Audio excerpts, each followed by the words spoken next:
Firstly, people marry for the wrong reasons. And that's one of the reasons why a lot of marriages are not working. People marry for the wrong reasons. People marry for the wrong reasons. People marry for the wrong reasons. I'm saying it so that it enters. Some people are going to marry because they are in love. Wrong. Purpose comes before marriage. And because of that, if the marriage does not fit the purpose, it is not worth marrying. Mm-hmm. Those are the things you consider when you are going to marry. You consider purpose first.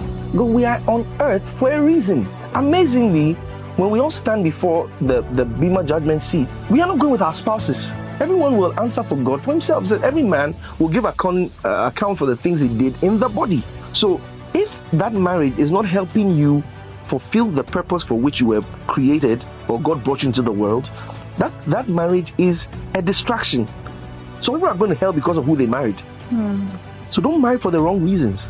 So then the question is, are you overly ambitious? Or what if that person's purpose is that the person should not force herself to marry? Marriage is not a graduation in life. And because when we think it's a graduation in life, when someone is not getting married, the person looks like she has failed. That's wrong. We are individuals to start with. We don't need to have a marriage partner to be complete. We are complete in him.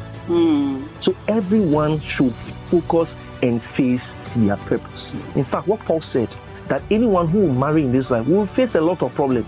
So then how is it that today we are now having spiritual warfare prayers to marry? When the Bible says that if you marry, it's a problem. I think we are reading the Bible backward and according to our desires. So I'm just saying this not to say that it's not good for you to marry, but I'm saying, first of all, if you believe that's your purpose, pursue your purpose. I think that every lady should even be raised, first of all, to consider purpose before marriage. Otherwise, they become slaves to somebody's proposal. And you don't control that. Live your life. When someone comes into your life, you will now gauge the person by the purpose you have found.